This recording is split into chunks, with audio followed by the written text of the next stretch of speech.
piensa que resulte, será siempre minoría la que busque y encuentre sustento en la palabra literaria. Pero de esa minoría, me parece, debiera formar parte la universidad.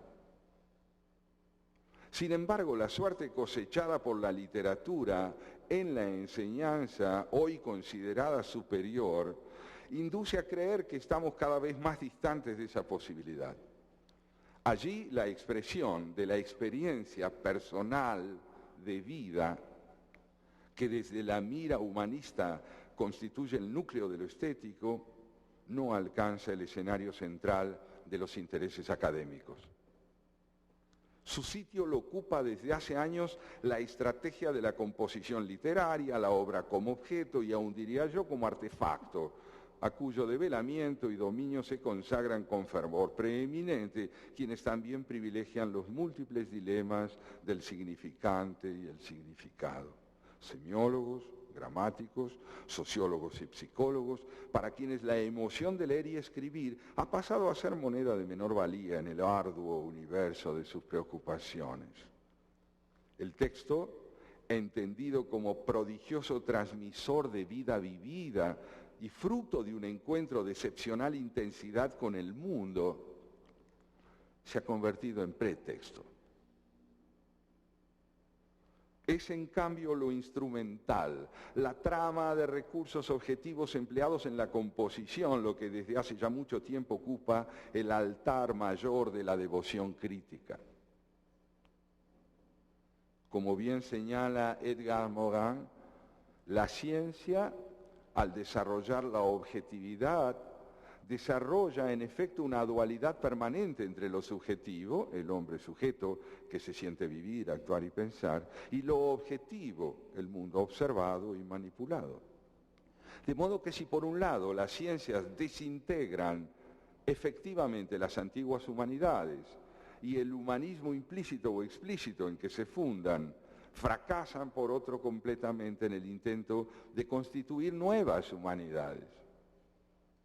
El apego al saber interdisciplinario no es más que un débil paliativo, no solamente de la crisis de la enseñanza, sino de la crisis de las humanidades.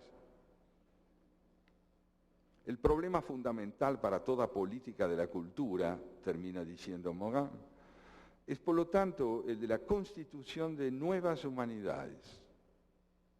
Se comprende que ante este problema gigantesco todos quieran huir y prefieran hablar de otra cosa.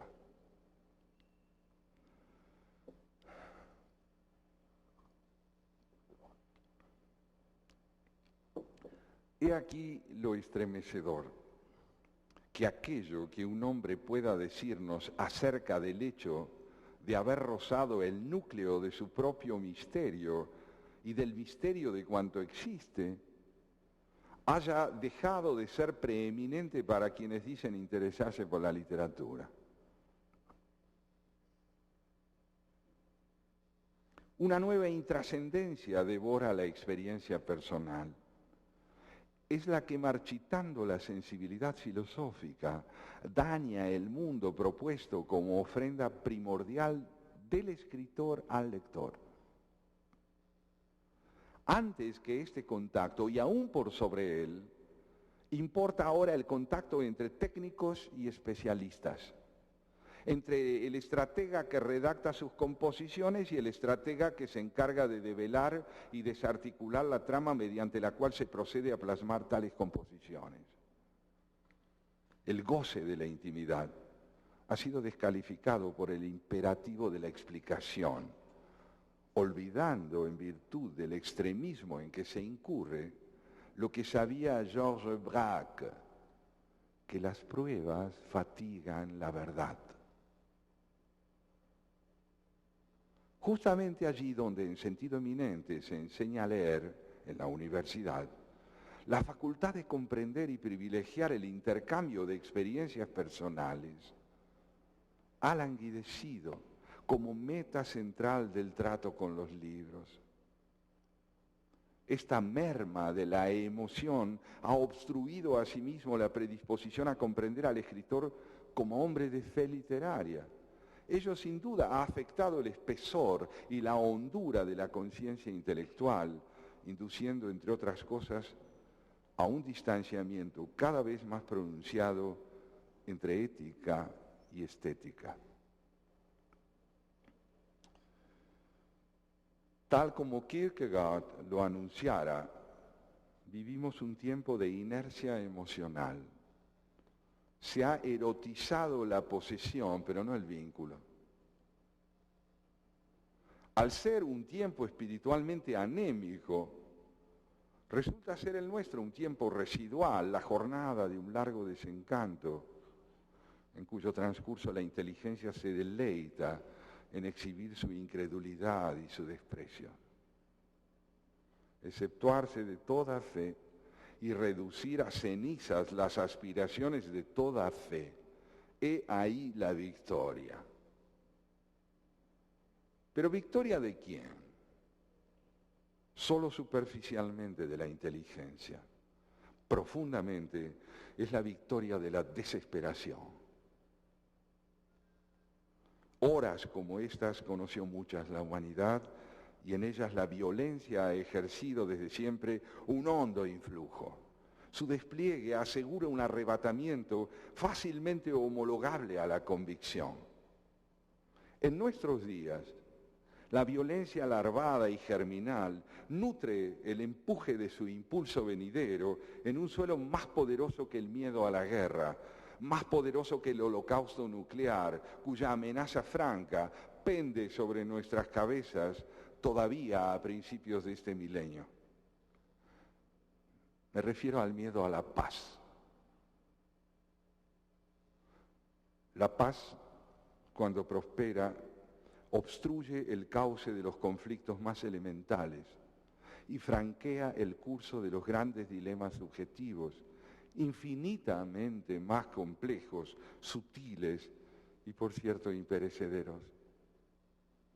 El miedo a la paz cunde en estos días de presunta distensión bélica entre grandes potencias y enemigos tradicionales.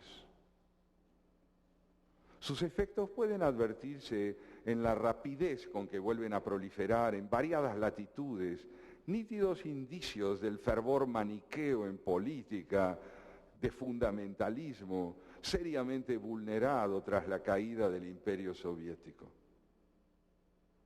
Con empeño y sin pausa se trabaja para que ese enemigo reconquiste un perfil nuevamente inconfundible y para que sobre él pueda volcarse cuanto antes la necesidad de exorcizar los terrores más recónditos que nos habitan. Terminar con el otro. He ahí una experiencia de éxtasis. Esta ardiente figura del ensayo americano que fue Waldo Franks escribió en 1942 que si no la guerra es la suprema simplificación hacia abajo de las complejidades de la vida. Que si no la guerra es la triunfante negación de la responsabilidad individual y la elección, el gran vaciar en una sola acción monolítica todas las energías del crecimiento. Pero esta simplificación pavorosa, sepámoslo, alivia y no solo distancia al hombre de otras responsabilidades. Extenuadas las vertientes de la cordialidad, cualquier cercanía resulta agobiante.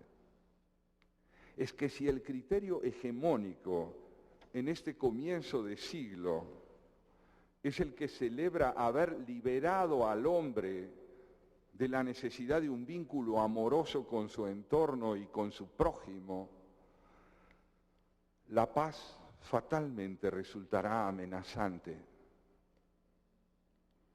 Bien lo sabe el hombre de fe literaria, y mucha habrá de ser su fortaleza para sustentarse en sus ideales en una hora de tanto desprecio por lo literario, es decir, por el pensamiento cordial.